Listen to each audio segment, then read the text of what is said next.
दोस्तों, आज हम हजरत उमर फारूक रजी अल्लाहु अन्हो और एक दूध बेचने वाली लड़की के बारे में जानेंगे।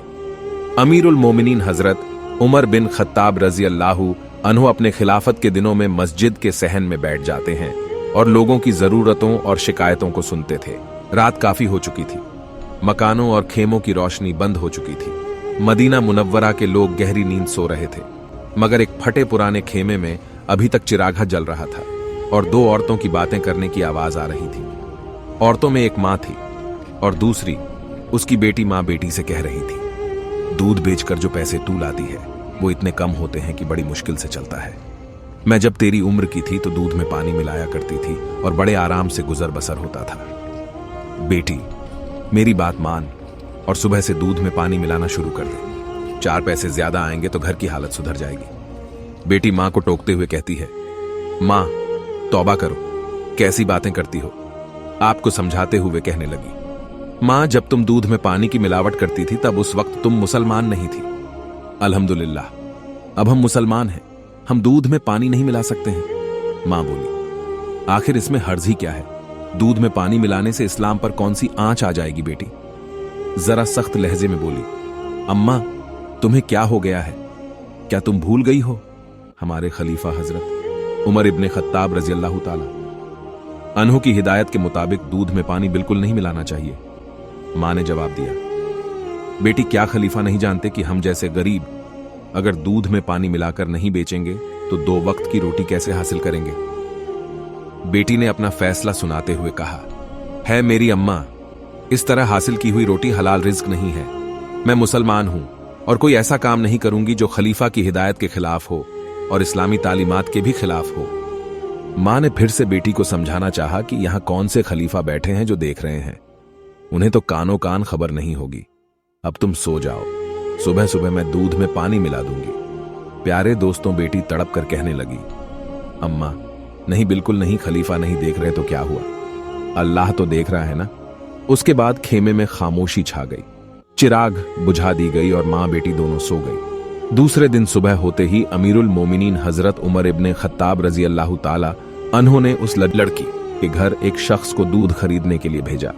जब वो शख्स दूध लेकर आया तो आपने दूध की तहकीक किया तो दूध बिल्कुल सही था, उसमें पानी की मिलावट बिल्कुल नहीं थी। हजरत उमर इब्ने खत्ताब रजी अल्लाहु ताला अन्हो अपने रात के साथी हजरत इब्ने अब्बास रजी अल्लाहु ताला अन्हो से पूछा कि ऐसी नेक किरदार और अल्लाह से डरने वाली लड़की के लिए क्या इनाम होना चाहिए। हजरत इब्ने अब्बास रजी अल्लाहु ताला अन्हो ने राय दी, कम से कम 1000 दिरहम इनाम में देने चाहिए। हजरत उमर इब्ने खत्ताब रजी अल्लाहु ताला अन्हो ने हजरत इब्ने अब्बास रजी अल्लाहु ताला अन्हो को मुखातिब करते हुए फरमाया, ऐसी नेक और पाक सीरत लड़की की ईमानदारी को सिक्कों में नहीं तौला जा सकता। मैं इस लड़की को ऐसा इनाम देना चाहता हूं जो इसके शान के मुताबिक हो, यानी इस लड़की को वो इनाम दूंगा जिसकी वो हकदार है। मां और बेटी को हजरत उमर की दरबार में बुलाया गया और रात का पूरा वाकया उन्हें फिर से सुनाया गया। मां के चेहरे पर मायूसी आ गई और शर्मिंदगी से अपना सर नीचे कर ली और बेटी का चेहरा सदाकत की नूर से जगमगा उठा। हजरत उमर इब्ने खत्ताब रजी अल्लाहु ताला अन्हो से कहा, इस्लाम को तुम जैसी बेटियों की जरूरत है।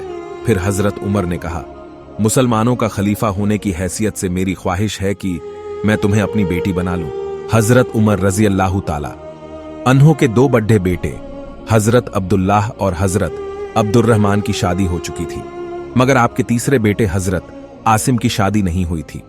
हजरत आसिम कद्दावर और हसीन शख्सियत के मालिक थे, अपने वक्त के अच्छे शायर और आलिम थे और इस्लामी अखलाक और सीरत का नमूना थे। उसके बाद उस नेक सीरत लड़की निकाह उनके साथ कर दिया गया।